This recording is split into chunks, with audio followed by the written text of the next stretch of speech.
Es la madrugada del domingo 16 de febrero de 2003, probablemente el día más importante de Leonardo Notarbartolo. Estamos en Amberes, Bélgica, por donde pasa el 85% de los diamantes del mundo. Hace mucho frío, la calle está desierta. Leonardo está en su auto, un Peugeot 307, esperando novedades.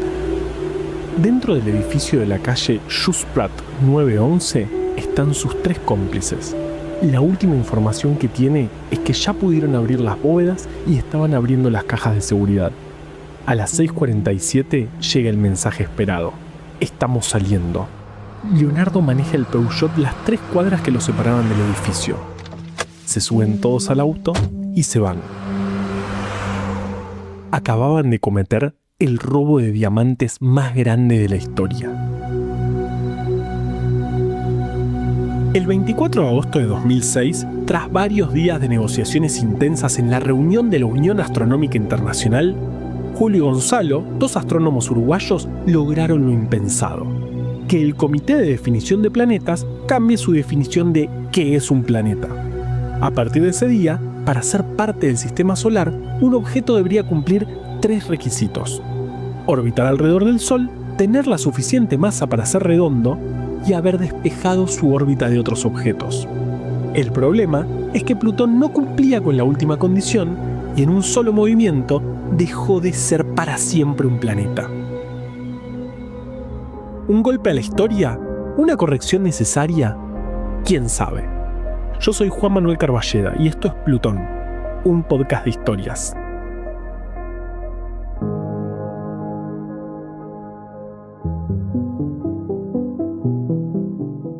Siempre tuvimos cierta obsesión con el cielo. Desde la primera noche en la historia reconocimos ciertos patrones lumínicos y como somos unos pesados, los identificamos con objetos familiares e incluso le asignamos historias.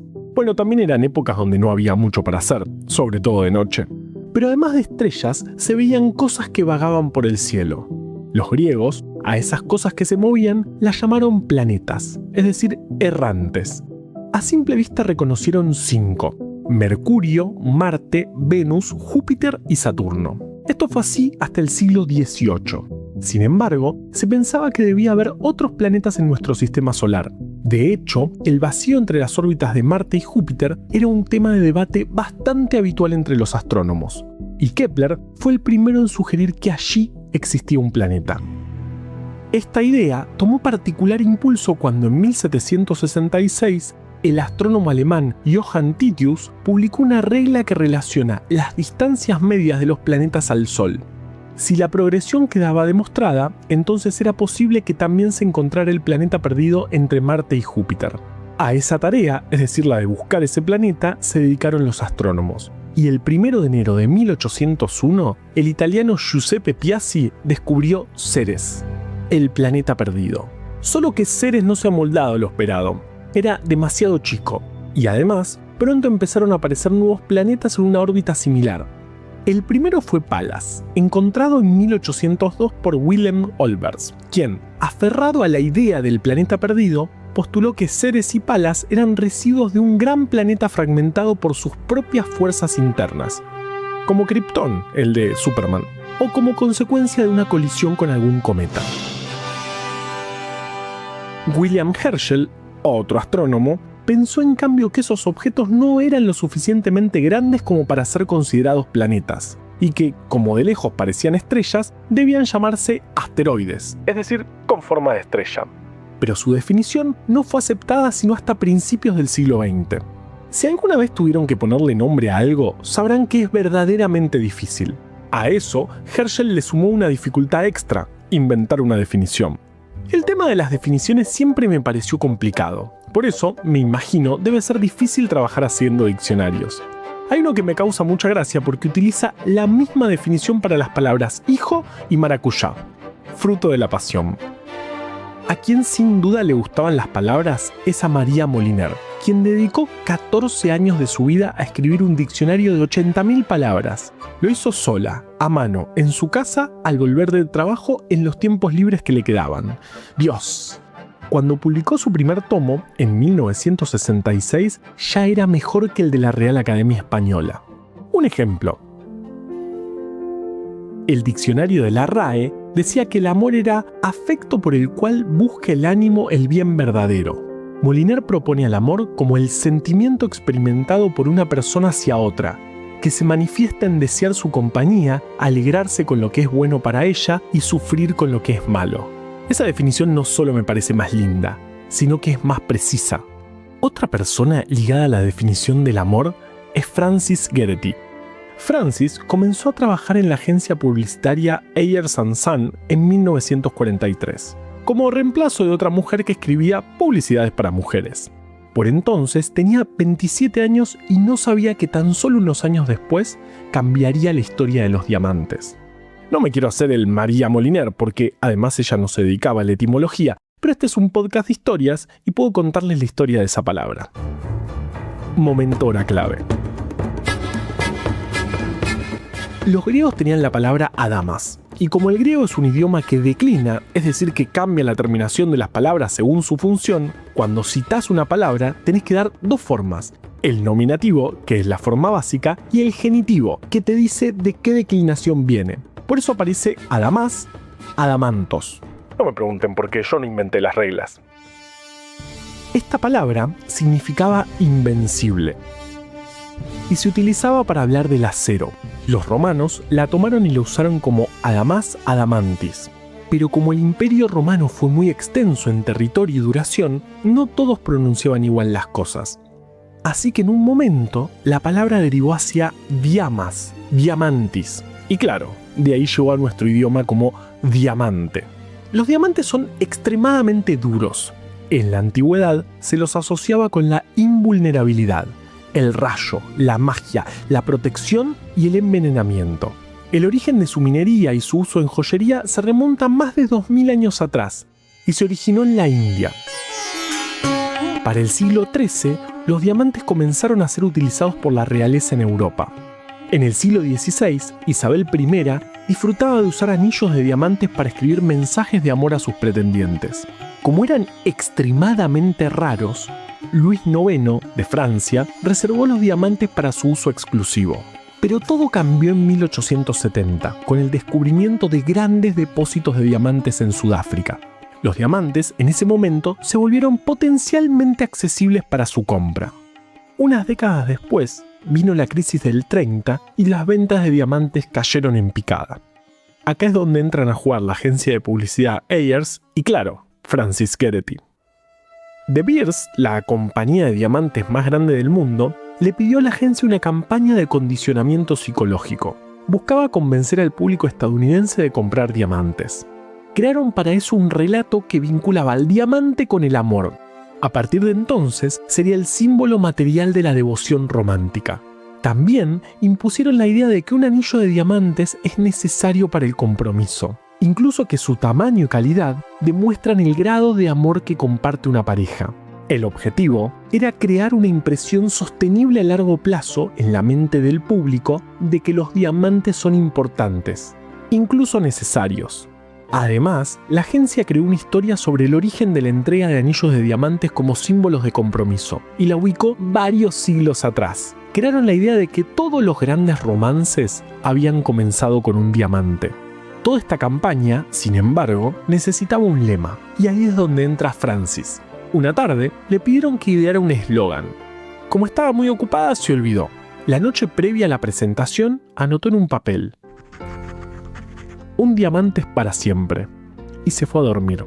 Cuando presentó la idea, no convenció, pero con el paso de los días hizo claro que esa frase resumía todo lo que querían expresar. La idea del amor romántico eterno, así como la idea de que, una vez recibido, un diamante no debe revenderse. De ese modo, redujeron al mínimo el mercado de diamantes de segunda mano y evitaron que los precios se movieran. Y hablando de movimientos, podemos volver a los planetas.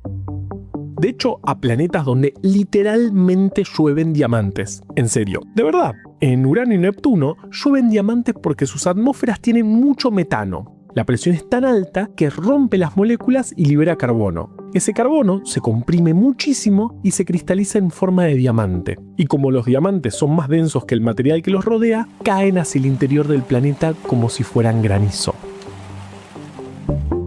Cuando descubrieron Urano, en el siglo XVIII, vieron que tenía una órbita un tanto peculiar, es decir, algo le estaba perturbando. Entonces, consideraron que debía haber otro planeta, al que todavía no hubieran identificado, que le producía tales perturbaciones.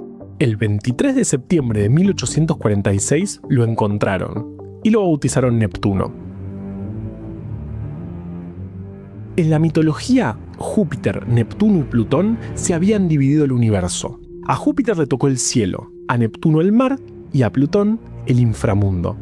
Así que para no ser injustos con la mitología, el sistema solar, en algún lugar, debía tener escondido a Plutón. Sin embargo, como ya saben por la introducción de este podcast, Neptuno es el último planeta encontrado en nuestro sistema solar. Y para colmo, su hallazgo le pertenece a un europeo. Y aunque no lo crean, esto es todo un tema. Y acá también entran en juego las definiciones. El 18 de febrero de 1930, el astrónomo estadounidense Clyde William Tombaugh, o algo así, descubre un objeto que, poco tiempo después, sería bautizado como Plutón. Es el primer y único planeta descubierto por un estadounidense. Diminuto, como Ceres y Palas, pero bueno, lo descubrió un estadounidense. A partir de entonces, el perro de Mickey deja de llamarse Rover y pasa a llamarse Pluto. ¡Aquí está mi amigo Pluto! ¿Cómo está hoy mi perro favorito? Durante 70 años, Plutón sería el último planeta de nuestro sistema solar, hasta la llegada de la discordia, es decir, Eris. A finales de 2003, otro astrónomo estadounidense descubre un objeto que se encontraba más allá de Neptuno. Si bien pequeño, era notoriamente más grande que Plutón, así que pensó que había descubierto un planeta.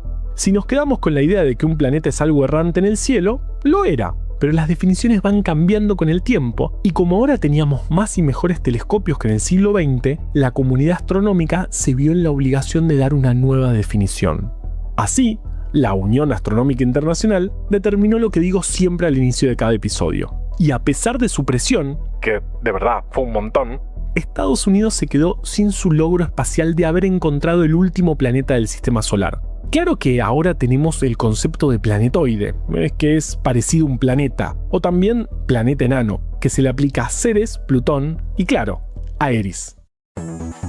Y así termina la primera temporada de Plutón. Ojalá les haya gustado. Seguramente venga otra temporada, no sabemos ni cómo ni cuándo, pero les juro que va a ocurrir. Ah, pará, me olvidé de contar cómo terminó el robo del principio. Bueno, después de los créditos les cuento. Plutón, un podcast de historias, es una producción de Juan Manuel Carballeda, que soy yo. El guión lo escribí robando historias que escucho por ahí. De hecho, si sentís que algo de este episodio me lo contaste, te agradezco mucho. El tratamiento del sonido es de Leo Pillows, eso explica que se escuche tan bien. Y la identidad visual, hermosa, es de Belén Kakefuku. Si te gustó, suscríbete y compartilo. Ahora vamos con el final del robo. Leonardo Notarbartolo, amo ese nombre, había estado planificando el robo por más de 2 años. Habían puesto una cámara escondida en un matafuego que apuntaba a la llave principal para poder descifrar el código que cambiaban todas las semanas. Interrumpieron la señal de las cámaras de seguridad y lograron tapar los sensores de temperatura y movimiento. Entraban por un estacionamiento. De hecho, entraron a la bóveda en secreto más de 30 veces antes del robo para estudiar la escena y poder romper las barreras de seguridad. Tenían réplicas de la bóveda donde estudiaron cada movimiento que tenían que hacer. Leonardo tenía una oficina en el edificio y una caja de seguridad en la bóveda. Eso también le permitió entrar otras decenas de veces, digamos legalmente. Cada movimiento estaba perfectamente estudiado. Al otro día del robo, compraron algo de comer y se separaron. Tenían que encontrarse en Italia al día siguiente. De camino al aeropuerto, tenían que parar, tirar y quemar toda la basura. Eran 2 bolsas. Había bastantes elementos que los podían relacionar con el robo y un sándwich de salame a medio comer. Vieron un descampado al lado de la ruta, a unos 40 kilómetros de Amberes. Les pareció el lugar ideal. Pero a bajar las bolsas del auto, una se rompió. Y encima les pareció ir a alguien a acercarse, por lo que dejaron todo ahí y se fueron. Total, era basura, tampoco es que era tan importante. Ese fue el error más grave que cometieron. El sándwich a medio comer y toda la evidencia relacionada al robo permitieron identificar a Leonardo muy rápido, aunque él no lo sabía. Una semana después, cuando ya se había dividido el botín, que se calcula de $300 millones, volvió a la oficina a pagar el alquiler, como si nada hubiese pasado. Ahí lo estaban esperando y fue arrestado. Estuvo unos años preso y después salió en libertad. Del botín no se supo más nada, y según entiendo, nunca más dejó sándwiches a medio comer. Como tiene que ser. Ahora sí, nos vemos la temporada que viene.